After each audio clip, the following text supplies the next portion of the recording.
Happy Friday, friends, and happy 4th of July weekend. So today I want to share on how to make research fun.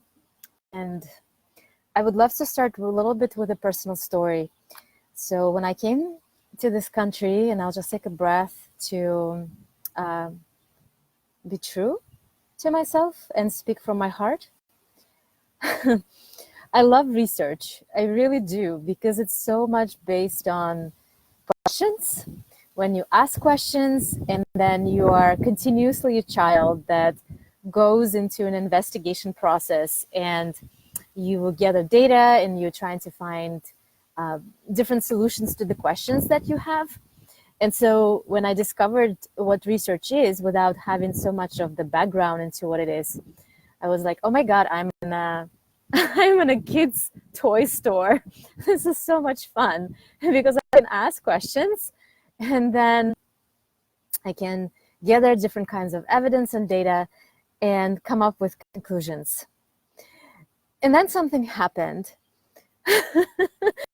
When I actually went into research, I was working for a cancer center, and my background is in statistics, data analysis, psychology, behavior change, and health behaviors as well. So when I went into research, and I was working at the time for a research center, I really enjoyed the teamwork and just loved the collaboration. And then the meticulous part of doing some of the research was like, wow, this is really quite a bit of work. And then my circumstances have changed. I became a university professor, and instead of working in a team, I found myself often quite isolated and just being one-on-one with my computer. And so that wasn't necessarily a very fun experience.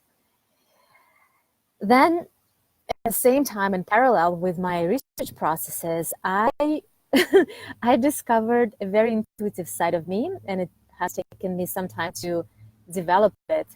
And it's this intuitive part, I call it channeling, and it has taken me many years to study how to do channeling proper and how to actually ask questions and find answers. And so in that way, I find channeling to be very intuitive and similar to the research process. You come up with answers, come up with questions, and then you tune in to find the answers, or using support of spiritual guides. Somehow they never coexisted in my mind together, and it's only lately that I've been integrating different parts of myself, myself as a scientist, myself as a spiritual being, myself as a human being. Then I began to start parallels and start seeing aspects that are like, oh, they're similar. they're so intuitively overlapping, and it makes sense why I like both. And so today I decided that I will channel a little bit on research, things that are fun for me, and maybe it will be for myself and for other some of you who might be interested in research or connected to research and academia. And I had 3 questions that I wrote down, and I thought I would be using them for the channeling. One is, how do you come up with a research question? Because what I noticed through the conversations with some of the colleagues is that frequently, to obtain funding from the National Institute of Health or the National Science Foundation, you almost make a decision of what is fundable, where money are, and what is it that interests you. So I wanted to channel an answer on that question. The second question is why work-life balance is important and how to maintain it if you're a researcher. And finally, how to make research fun, because it can be quite tedious and labor-intensive, requiring quite a few hours. So let me tune in, and I'm going in with those questions. I'm using my other research channeling tool, which is a singing bowl. And I will keep my eyes closed for the channeling session, just because it's easier for me to stay very centered and tune into energies. And when I look outside, my eyes pick up objects and I get distracted. So it's a bit challenging, at least for now. we'll see what happens in the future. It always changes.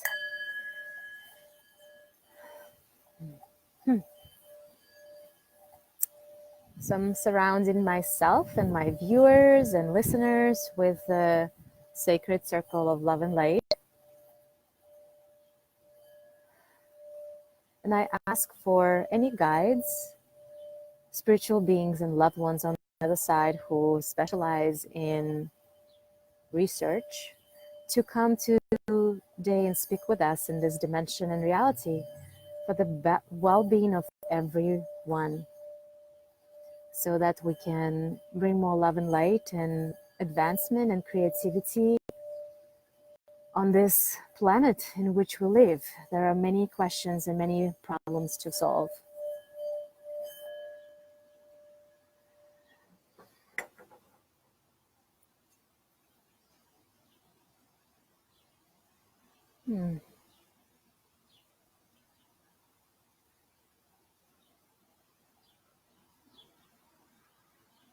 I'm seeing a being that is dressed in all white,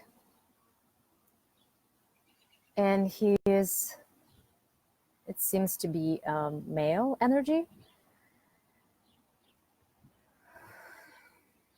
and he's rather serious. The way I perceive him is that he is distant, he is serious and unapproachable, as if he's surrounded by this golden cage. I'm actually seeing him on a pedestal. He's on a pedestal, and as I'm approaching him, he is he's looking kind of down at me, but I have no fear, so I'm coming closer and shaking his hand, introducing myself, and he's very onerous, very kind of full of himself, to be honest, and very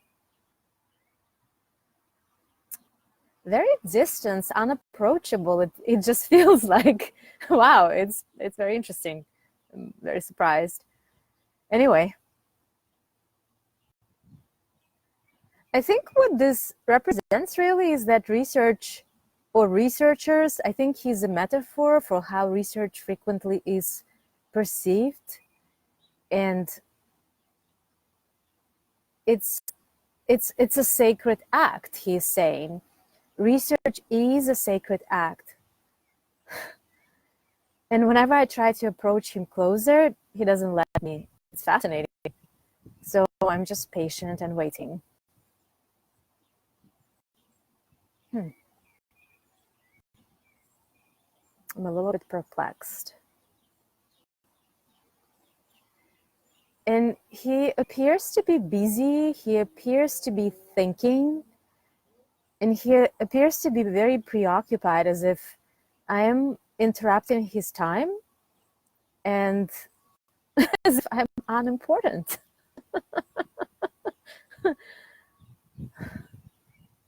So what's this whole thing about, really? I'm still confused.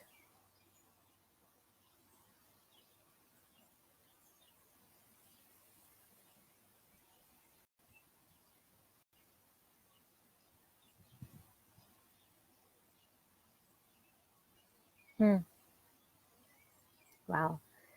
I'm just dropping more into my heart so that I am not judging him, and I'm not coming from the standpoint that I don't like his being, because my initial reaction was of judgment, as if I am not a big fan of his personality.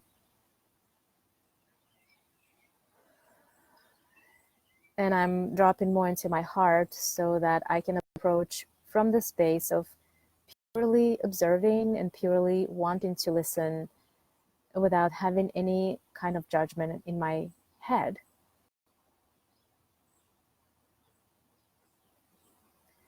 And it feels that it's taking him time to trust that I'm capable of that.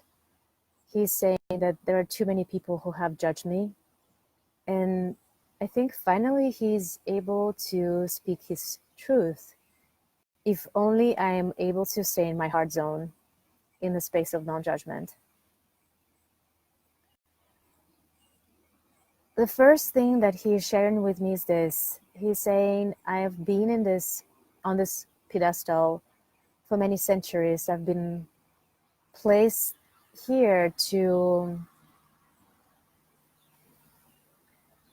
do serious work.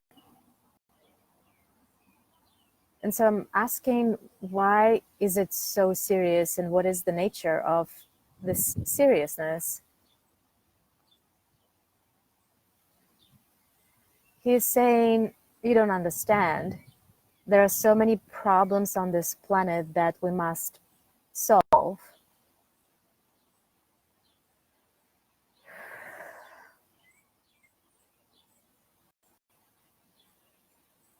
He's showing me, there are many valves and many bottles right in front of him, and somehow this being right now is turning into being a chemist. And he's saying, here's one problem, and here's another problem, and here's a third problem. And he's just keeps showing me one problem after another. There is this problem, and there is that problem, and there is another problem, and he's just showing me that it's infinite. The number of problems seems to be infinite. And so I'm trying to stay empathetic, and I'm also trying to stay non-judgmental, even though it's really difficult to connect with this being. And he seems to be opening up because I'm paying attention, and he starts describing me a problem about global warming. He starts describing to me a problem about psychology and ecology and biology and earth and all kinds of problems that exist there in this world.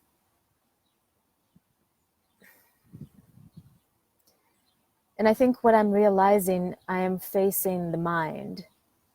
I'm facing the mind that always sees problems. And I'm, again, reminding myself to not react. It seems that whenever I approach the mind, which is a metaphor for a scientist, is that it will always see the problems. And the only thing that he's doing in this lifetime or many lifetimes is that it keeps solving, it keeps coming up with problems and keeps coming up with solutions, because it gives him a chance to do something. It needs to do something. It needs to be important. It needs to be preoccupied. And he's nodding back and says, yes, I do want to be important, and I do want to be preoccupied. I want to have a feeling that I am important. So I'm agreeing with that.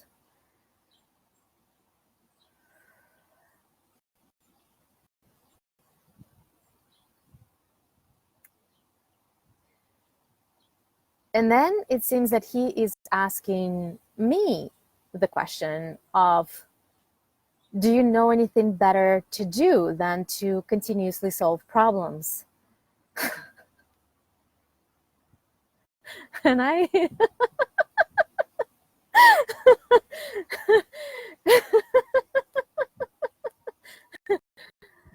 and I'm a little bit in disbelief, and I'm saying, well, you can just live and you can just breathe, and you can just enjoy life. You can just dance and play and celebrate life and have a dinner with your friend. And the reaction that I'm hearing from him is, well, but then I will not solve the problem, and then I will waste my time. And I just feel this compassion in my chest towards this being who is a scientist. And I feel that, wow, I'm just remembering myself being at that space for many years, that I need to solve very important problems on this planet. And I have compassion. I really have compassion.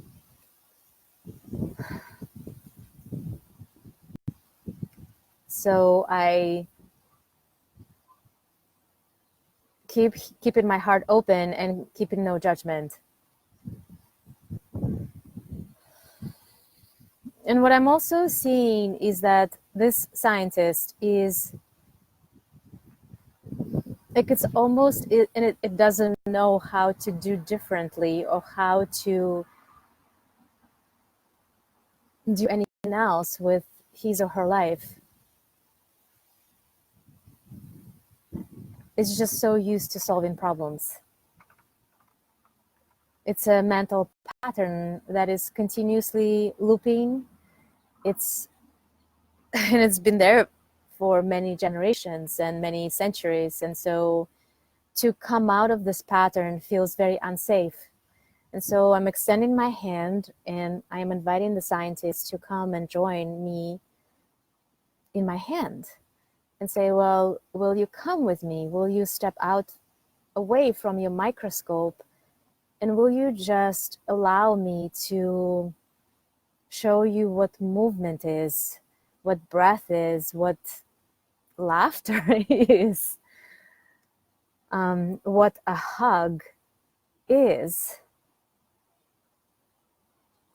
And he's very tentative. He's very scared. It feels like it's a very scary territory, and he has never been there before. And mostly because his self-value depends on solving problems. The more problems he solves, the more there is a sense that his life has a meaning and it's valuable.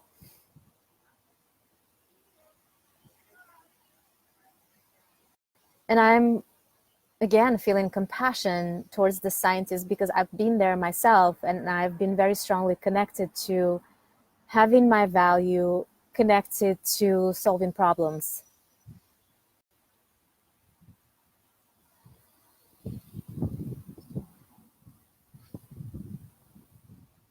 And so I'm feeling and I'm seeing the scientist being a little bit awkward in his first steps, and as he takes the movement and the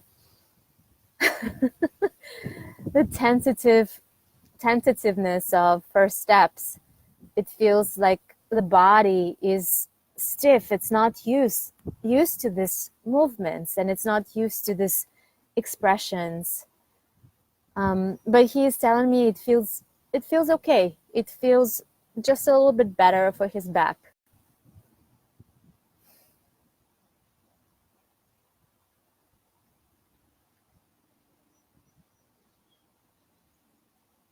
And so I'm setting him back, and I am letting him just be where he's solving his problems. And I feel like I need to open my eyes at this point, and it's quite fascinating. This, like these channeling sessions, they're never as I imagine them to be, and as my mind imagines the channeling will happen. But I think if I were to just step back to my own space and my own being, I feel right now a lot of compassion, and I feel right now a lot of warmth in my heart. And it's mostly because I am seeing that a scientist, the way I used to be, but I think a scientist is a proxy for so many other professions, is that we're so used to place the self-value on the problem solving, and we continuously keep coming up with problems to give meaning to our life, and instead of living.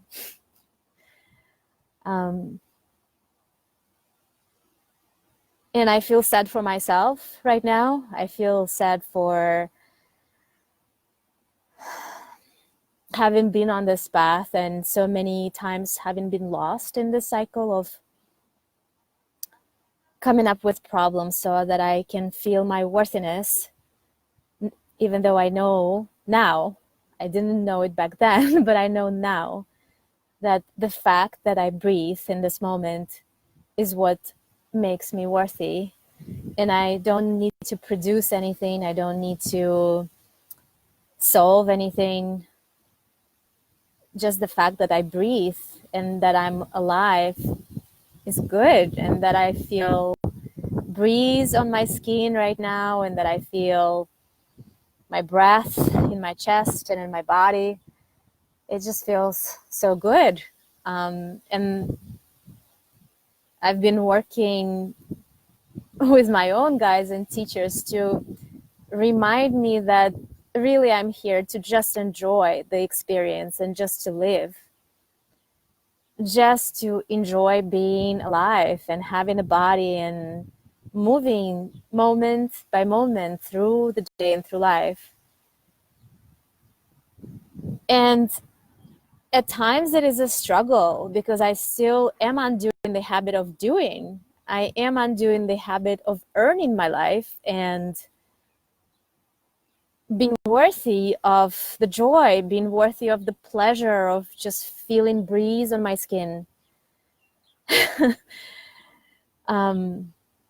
It's way less now than it used to be. And I have to be very gentle with myself in the process of just bringing love to the parts of myself that need to be worthy, that need to deserve this existence. And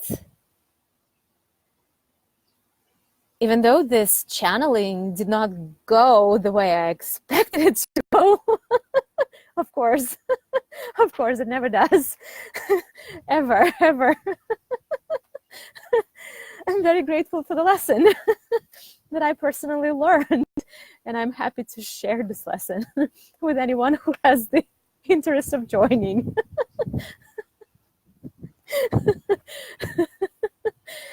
Oh boy. Let me tune in to see if there is anything else that needs to be shared now.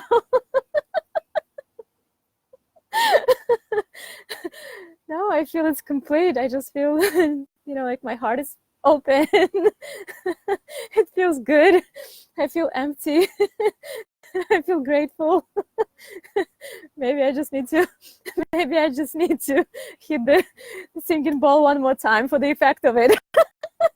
For the effect of the sound.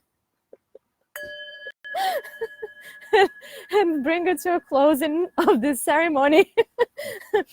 Thanking the guides and teachers for teaching me once again and teaching all of us once again how lost we can be in our minds. But I love how patient and gentle they are. They're always always have a good story connected to their teachings.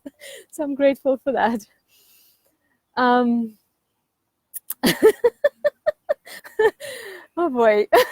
Have a wonderful rest of your July 4th weekend wherever you are in the world. And you probably, even if you are not in America, you probably don't even know what July 4th means, and you don't need to be honest. Just feel your breath. That's good enough.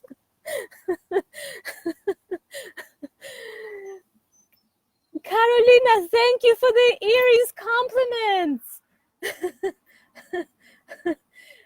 Okay, and somebody's waving. I'm just checking in with all these people who have been joining today, and I'm just waving back and sending a lot of love. and wherever you are. Oh, so good of joining you. What I love technology. In that part, sciences is good. We're blessed for having technology. Otherwise, I would not be able to share my personal journey with you guys. So, many blessings and enjoy your weekend. I'll probably see you again next Friday. Bye. Thank you.